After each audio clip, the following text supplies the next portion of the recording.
Sword of Coming, episode 306.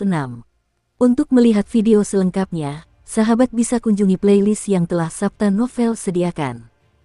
Yuk mari, kita berimajinasi bersama dan masuk ke alur ceritanya.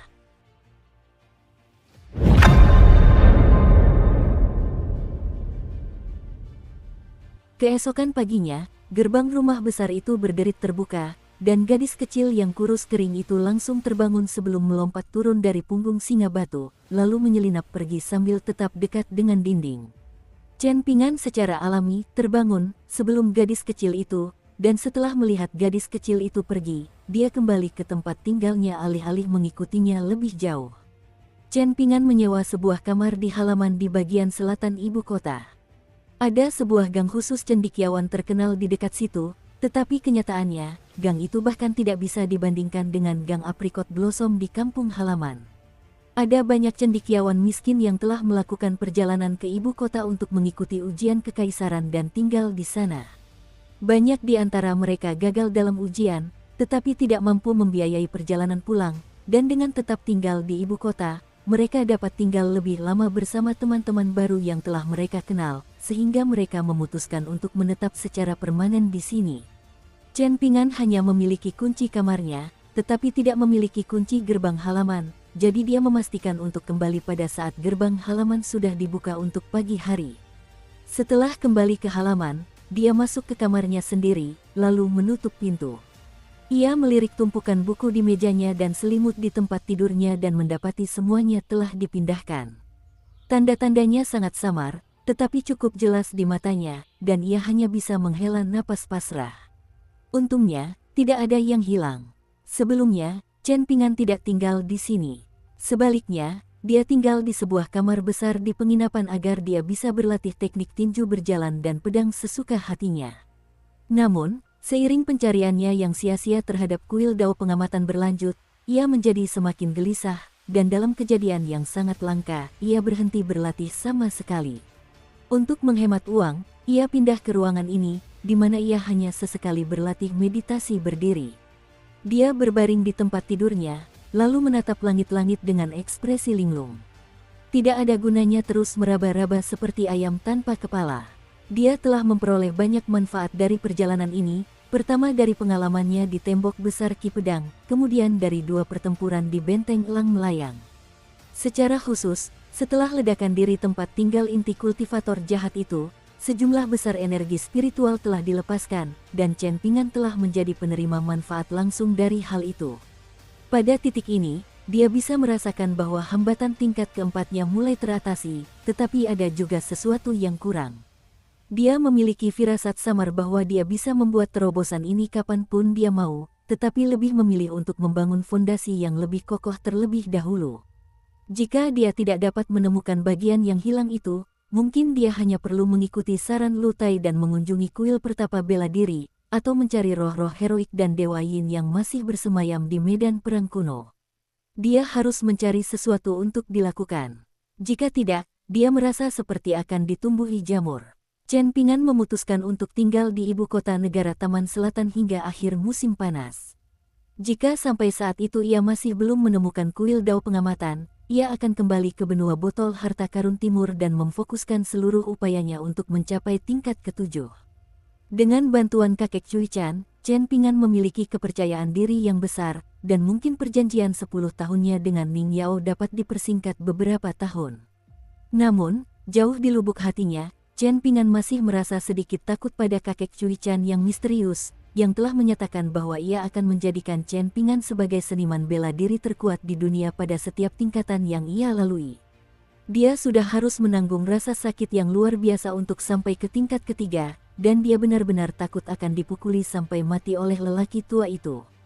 Chen Pingan menyatukan jari-jarinya di belakang kepalanya dan menutup matanya.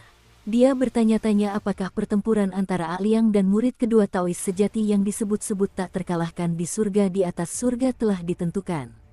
Dia bertanya-tanya tentang pegunungan luas dan sungai-sungai besar apa yang telah dilihat Liu Xianyang dalam perjalanan panjangnya ke klan Ying Yin Chen. Dia bertanya-tanya apakah Li Baoping bahagia di Akademi Tebing Gunung.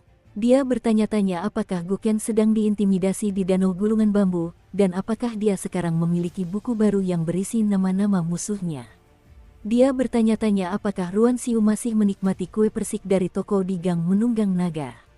Dia bertanya-tanya apakah Zhang Sanfeng dan Su Yuanxia telah mendapatkan teman baru yang dapat mereka ajak untuk menaklukkan iblis dan membasmi makhluk jahat bersama-sama. Dia bertanya-tanya apakah Fan Er telah bertemu dengan seorang gadis yang disukainya di kota Naga Tua. Saat pikiran-pikiran itu melintas di benaknya, dia perlahan-lahan tertidur.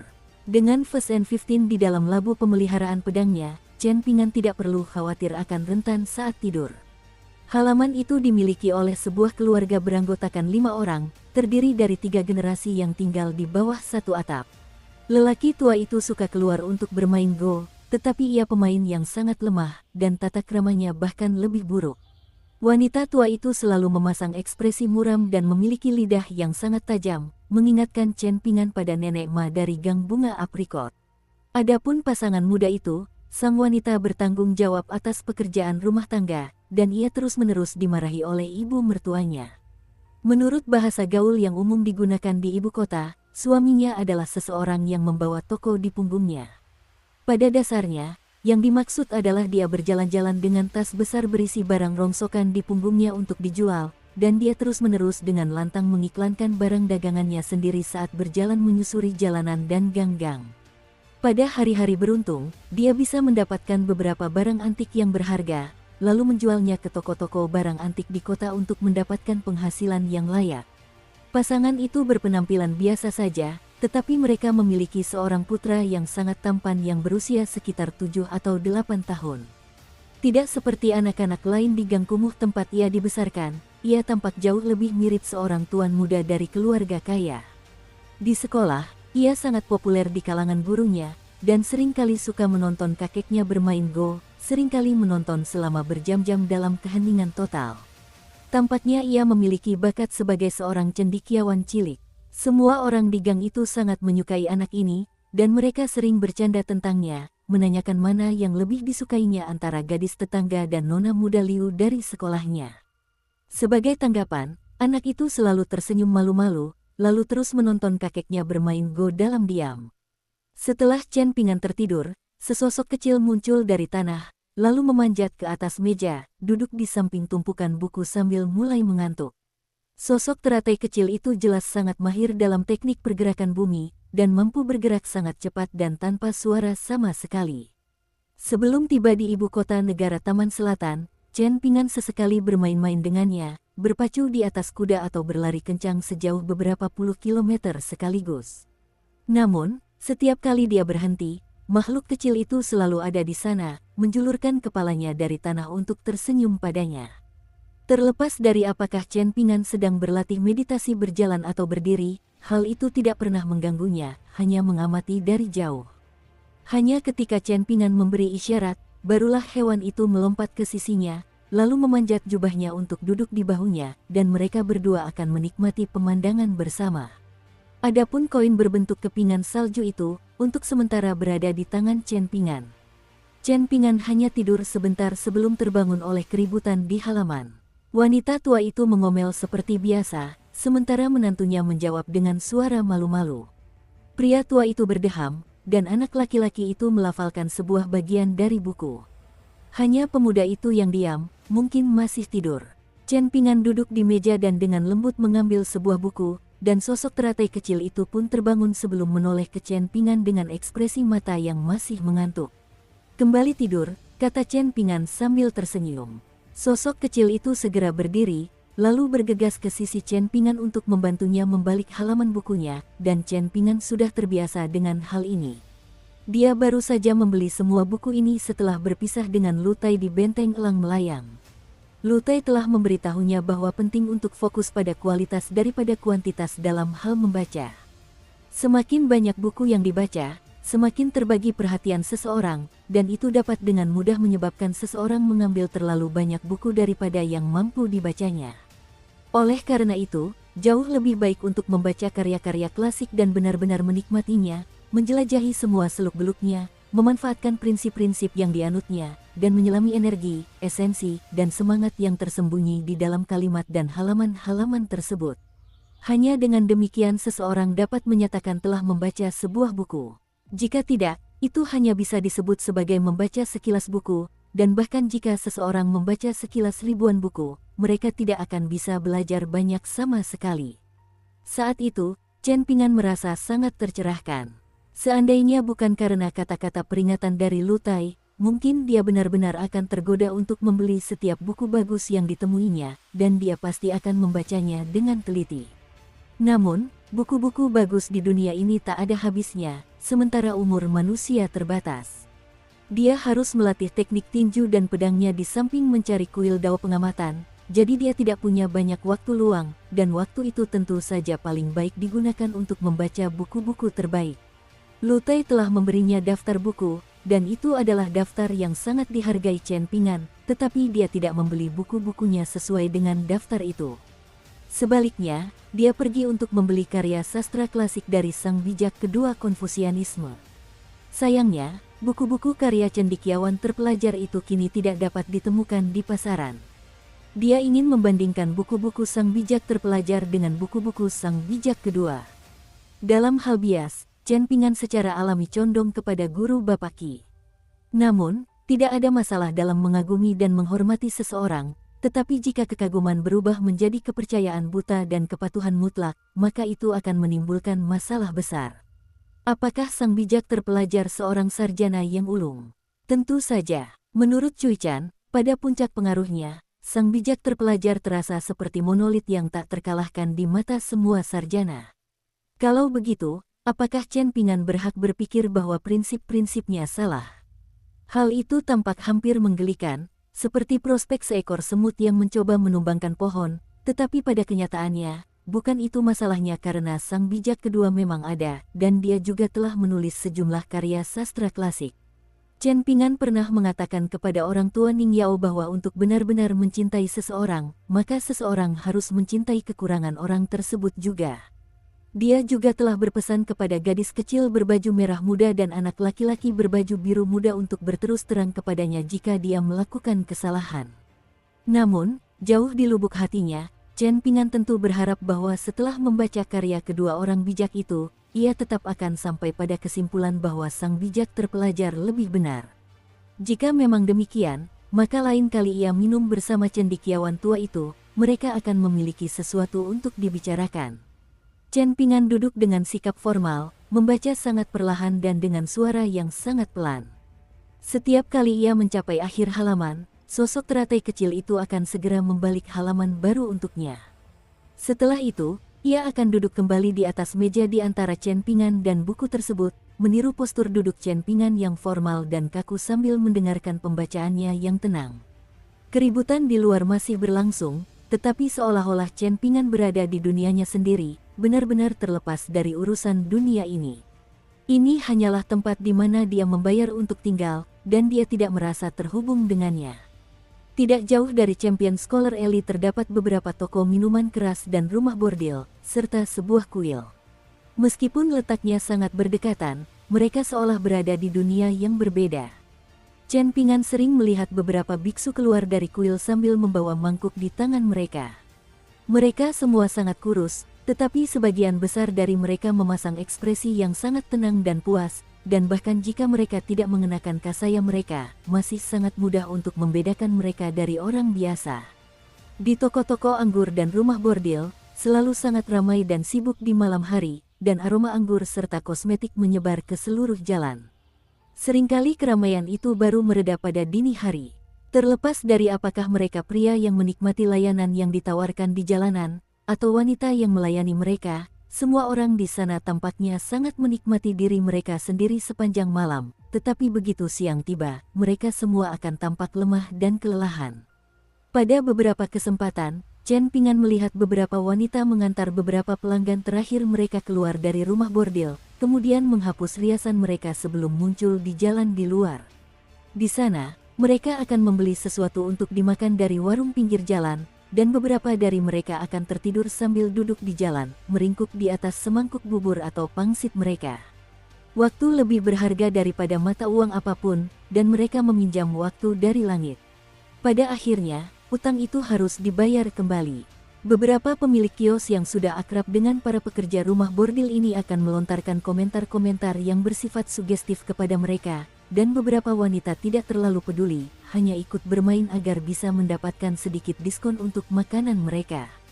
Sebaliknya, beberapa dari mereka sangat tersinggung dengan komentar-komentar sembrono tersebut, melontarkan kata-kata kasar kepada pemilik kios yang bersalah, yang hanya bisa bergumam meminta maaf dengan malu-malu. Namun, setelah para wanita itu pergi, para pemilik kios kemudian mencela mereka sebagai pelacur yang menjual tubuh mereka demi uang, dan bahwa tidak masuk akal bagi mereka untuk tersinggung oleh ucapan seperti itu karena mereka toh tidak punya rasa malu. Keesokan harinya, para pekerja rumah bordel yang tersinggung itu masih mengunjungi kios-kios yang sama, sementara para pemilik kios yang kesal terus diam-diam melirik tangan-tangan pekerja rumah bordel yang putih dan halus. Tangan-tangan itu seputih kulit babi yang mereka jual, dan sama sekali tidak bisa dibandingkan dengan tangan-tangan kuning dan keriput istri-istri mereka yang tampak lelah di rumah. Para pemilik kios tak kuasa bertanya-tanya apa yang telah dimakan para wanita ini sehingga mereka tumbuh begitu cantik dan berkulit putih, dan mereka juga tak kuasa menghela napas dalam hati membayangkan bahwa mereka harus mengeluarkan hampir setengah dari keuntungan berjualan kios mereka selama setahun hanya untuk bisa menghabiskan satu malam bersama mereka. Southern Garden Nation telah menikmati perdamaian selama beberapa abad, dan selama waktu itu, para penguasanya semuanya cukup baik, tidak ada satupun yang luar biasa atau sangat tidak kompeten. Oleh karena itu, tidak ada jam malam di ibu kota, dan orang-orang bebas membawa senjata dan menunggang kuda sesuka hati tanpa takut membuat marah pihak berwenang setempat. Setiap kali kenalan bertemu, mereka akan saling menyapa, dan beberapa bahkan akan pergi ke toko terdekat untuk minum. Mereka akan membicarakan segala macam hal, dan 1 atau 2 liter anggur akan habis dalam sekejap. Untuk mencari kuil dao pengamatan, Chen Pingan berkelana di ibu kota setiap hari, sehingga ia telah menyaksikan banyak pemandangan yang ditawarkan kota itu, termasuk beberapa yang lebih terpencil dan aneh. Selama tidak ada yang secara aktif memprovokasinya, Chen Pingan tidak mempedulikan orang lain. Lu Tai pernah mengatakan sesuatu kepadanya yang pada saat itu tidak terlalu ia pahami, tetapi sejak saat itu hal tersebut semakin lama semakin beresonansi dengannya. Setelah memulai jalan kultivasi, seseorang akan mulai merasa seolah-olah mereka dapat melihat iblis dan roh di mana-mana. Chen Pingan menutup bukunya setelah menghabiskan 2 jam terakhir untuk membaca, dan dia hendak pergi berjalan-jalan. Meskipun ia semakin gelisah selama pencariannya akan kuil dao pengamat, ia telah berupaya untuk menenangkan kondisi mentalnya sendiri. Faktanya, dia telah melakukan upaya yang luas untuk melakukannya, termasuk mengunjungi banyak kuil untuk mempersembahkan dupa kepada Buddha dan berjalan sendirian di hutan yang tenang. Setiap kali dia mengunjungi sebuah kuil, dia akan mencatat kunjungan itu di selembar bambu, dan sampai saat ini, dia paling sering mengunjungi kuil kecil di sebelah Champion Scholar Alley. Kuil itu tidak terlalu besar, hanya dihuni oleh sekitar selusin biksu, jadi Chen Pingan sudah cukup akrab dengan semua biksu di sana. Setiap kali merasa gelisah, dia akan pergi ke sana untuk duduk, tidak selalu untuk berbicara dengan para biksu di sana. Terkadang, dia akan duduk sendirian di bawah atap dan mendengarkan suara lonceng angin sepanjang sore. Di Southern Garden Nation, Buddhisme lebih diunggulkan daripada Taoisme, sehingga terdapat banyak sekali kuil Buddha di negara itu, sementara kuil Taois sangat langka dan sama sekali tidak ada di ibu kota. Selama beberapa hari terakhir, sebuah berita mengejutkan telah beredar di ibu kota. Kontroversi besar muncul dari kuil White River, salah satu dari 4 kuil utama di ibu kota Southern Garden Nation. Kuil White River selalu terkenal karena pengabdian luar biasa para kepala biaranya terhadap ajaran Buddha. Semua kepala biara kuil yang meninggal meninggalkan jasad yang membusuk dan dapat dikremasi untuk membuat sariras. Dalam hal ini, ketiga kuil besar lainnya mengakui inferioritas mereka. Seiring waktu, kuil White River dikenal sebagai simbol yang mewakili kemakmuran Buddhisme di Southern Garden Nation. Namun, 2 tahun lalu, seorang biksu berpangkat tinggi dari kuil Sungai Putih dinominasikan untuk menjadi kepala biara, dan belum lama ini, ia melarikan diri dari kuil untuk pergi ke pengadilan kekaisaran untuk melaporkan sebuah kasus. Setelah mendengar kasus tersebut, semua pejabat pengadilan benar-benar terdiam. Dukung terus channel YouTube Sabta Novel. Ternyata, kepala biara menuduh kuil Sungai Putih meracuni makanannya dan berencana menyuntikkan merkuri ke dalam tubuhnya setelah kematiannya. Tidak hanya itu, ia juga mengungkapkan banyak dosa yang dilakukan oleh para biksu kuil Sungai Putih, yang berjumlah 6 kejahatan besar, termasuk menipu wanita-wanita kaya di ibu kota, yang membayar sejumlah uang yang sangat besar kepada kuil tersebut sebagai imbalan atas kesuburan. Kasus ini begitu mengejutkan sehingga bahkan Kaisar Negara Taman Selatan pun waspada, yang memerintahkan penyelidikan menyeluruh untuk dilakukan. Hasil penyelidikan tersebut adalah sebagian besar dari 300 biksu kuil Sungai Putih dipenjara, sementara sisanya diasingkan dari ibu kota dan dilarang menjadi biksu lagi selamanya. 3 kuil utama lainnya sebagian besar tidak terpengaruh berkat fondasi mereka yang kokoh, tetapi banyak kuil yang lebih kecil terkena dampak buruk dari kontroversi ini. Misalnya, kuil manifestasi hati yang dekat dengan champion scholar elite telah menerima jauh lebih sedikit pengunjung akhir-akhir ini. Kepala biara kuil manifestasi hati adalah seorang biksu tua yang tinggi dan tampak ramah, yang berbicara dengan dialek daerah yang kental. Meskipun telah tinggal di ibu kota selama 30 tahun, ia tidak pernah mengubah dialeknya, dan ia juga tidak suka memberi ceramah kepada orang-orang tentang betapa mendalam dan menakjubkannya ajaran Buddha. Sebaliknya, ia lebih sering mengobrol dengan orang lain tentang hal-hal sepele, dan setiap kali Chen Pingan berbicara dengan kepala biara, ia selalu merasa biksu tua itu sangat sulit dipahami. Meskipun demikian, Chen Pingan memiliki kesan yang sangat baik terhadap kepala biara, dan ia dapat melihat bahwa biksu tua itu adalah seorang kultivator tingkat 5 bawah, tetapi ia tidak mengatakan apapun tentang hal itu. Chen Pingan meninggalkan gang dan menuju kuil manifestasi hati, tempat ia berencana untuk berlatih meditasi berdiri. Perjalanan itu hanya sejauh 1 kilometer, dan di sepanjang jalan, Chen Pingan melewati sebuah sekolah bela diri dan sebuah agensi pengawal. Setiap kali dia melewati sekolah bela diri itu, dia selalu bisa mendengar sekelompok pria mendengus dan berteriak di dalam temboknya, mungkin sedang berlatih bela diri. Jalan di luar kantor agen pengawal sering dipenuhi kereta pengawal, dan para pria dan wanita muda di kereta-kereta itu selalu tampak bangga dan bersemangat, sementara orang-orang yang lebih tua jauh lebih pendiam. Awalnya, setiap kali mereka melihat Chen Pingan, mereka akan mengangguk sebagai bentuk salam, dan Chen Pingan akan menangkupkan tinjunya sebagai tanda hormat sebagai balasan. Setelah itu, Chen Pingan mulai memberi hormat kepada mereka dengan aktif, tetapi yang mengejutkannya, para lelaki tua itu semuanya kehilangan minat padanya, sampai-sampai mereka bahkan tidak repot-repot meliriknya lagi. Chen Pingan dengan cepat memahami alasannya, dan mau tak mau merasa sedikit geli. Para lelaki tua itu kemungkinan awalnya mengira dia adalah seorang seniman bela diri muda berbakat yang sedang melewati daerah tersebut. Namun, mereka kemudian pasti mengetahui di mana dia tinggal dan memutuskan bahwa dia tidak menimbulkan ancaman. Secara khusus, sapaan sopan yang selalu dia berikan kepada para lelaki tua itu kemungkinan besar ditafsirkan sebagai tanda kelemahan. Terdapat banyak sekolah bela diri dan agen pengawal di ibu kota.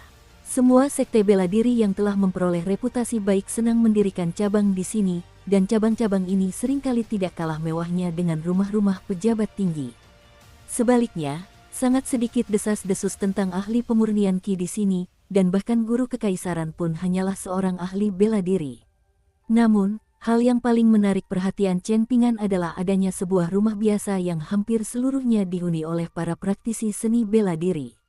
Entah mengapa, mereka semua sengaja menjaga profil rendah, mengenakan pakaian sederhana, jarang berbicara dengan siapapun di luar lingkaran mereka sendiri, dan tidak pernah memamerkan kemampuan seni bela diri mereka.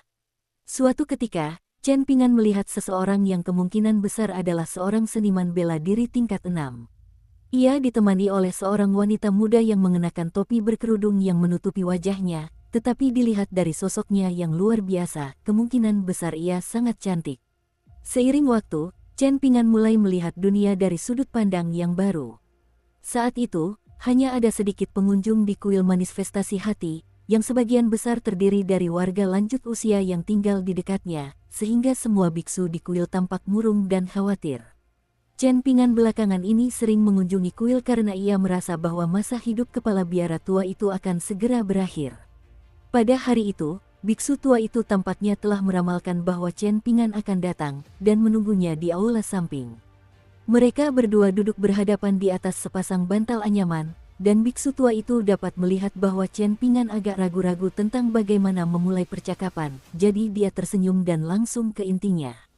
Ada beberapa kepala biara White River Temple di masa lalu yang benar-benar telah mencapai tubuh ilahi, jadi mereka tidak semuanya penipu seperti yang diklaim semua orang. Jangan biarkan satu noda besar ini merusak seluruh sejarah panjang White River Temple di mata Anda.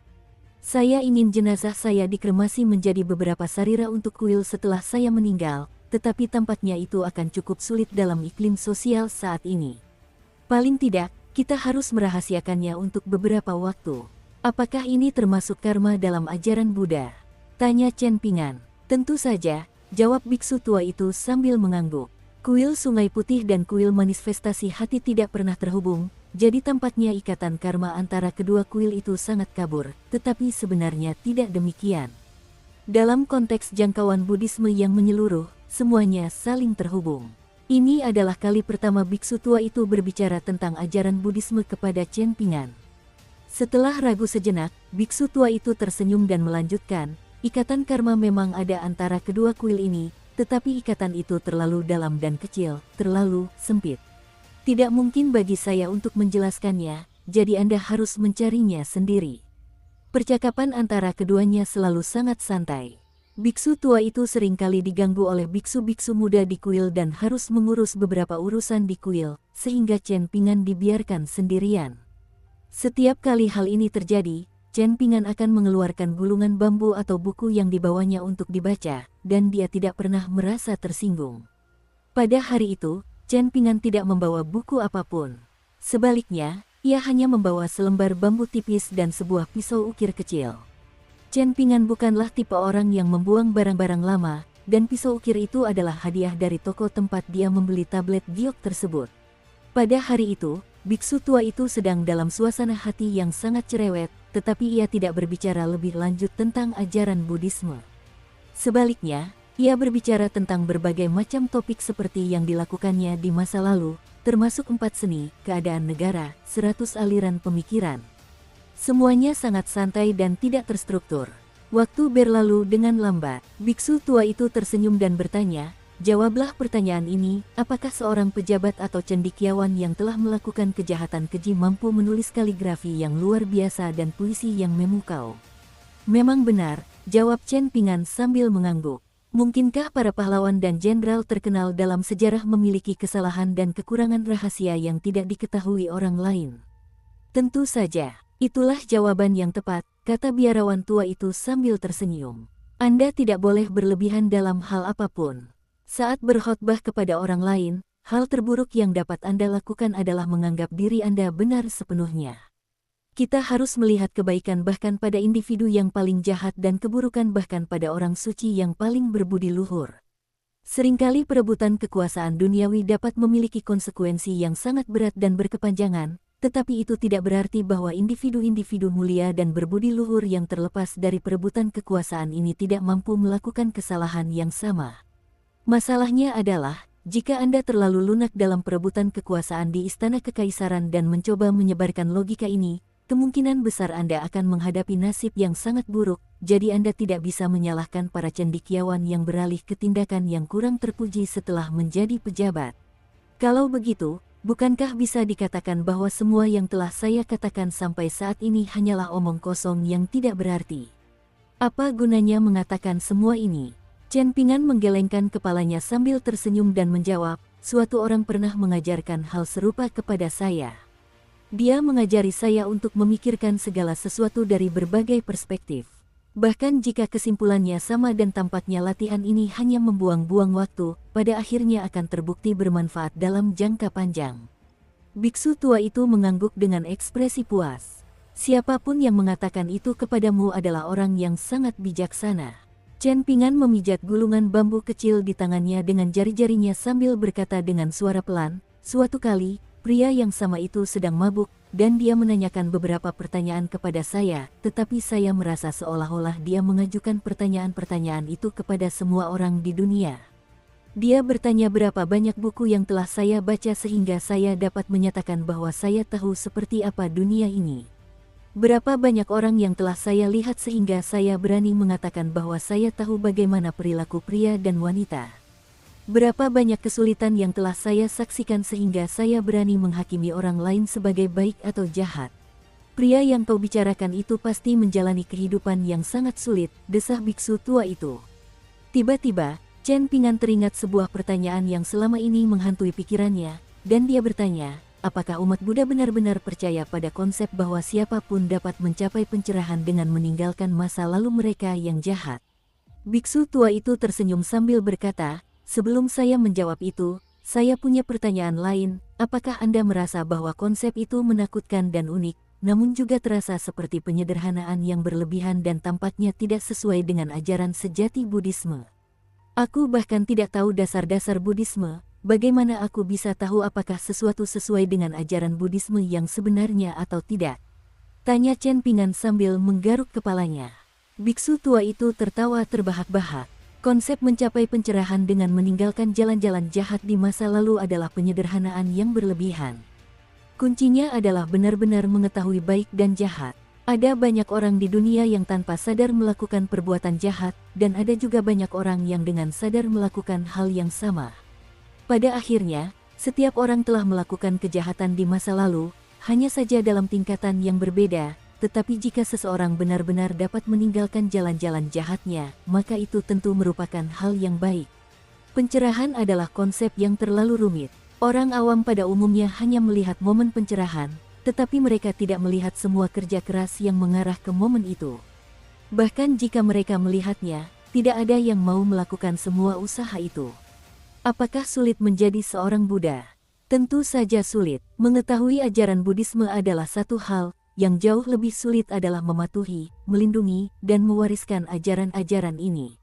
Masalahnya adalah, suara biksu tua itu tiba-tiba menghilang saat ia menghela napas sedih. Ia telah menjadi seorang Buddhis seumur hidupnya, namun bahkan ia pun tidak dapat mencapai apa yang baru saja ia jelaskan, jadi apa gunanya menggali lebih dalam subjek ini dengan orang luar? Chen Pingan tersenyum sambil memberi semangat, teruslah berusaha. Terlepas dari apakah aku bisa mencapai apa yang kau gambarkan, tentu saja selalu baik jika aku tahu apa yang harus kutuju. Biksu tua itu melambaikan tangan sambil berkata, izinkan saya istirahat sejenak dan minum teh. Tenggorokan saya terasa seperti terbakar karena terlalu banyak bicara. Biksu tua itu memanggil seorang biksu muda di paviliun terdekat, yang tampaknya sedang membaca kitab suci Buddha dengan kepala tertunduk, tetapi sebenarnya sedang tidur siang. Biksu muda itu segera terbangun, lalu bergegas pergi untuk menyiapkan teh bagi kepala biara dan tamunya sesuai instruksi biksu tua itu. Di dekat situ terdapat sebuah pohon besar dengan kanopi yang lebat, dan seekor burung oriole kecil bertengger di salah satu rantingnya, mematuk ini dan itu.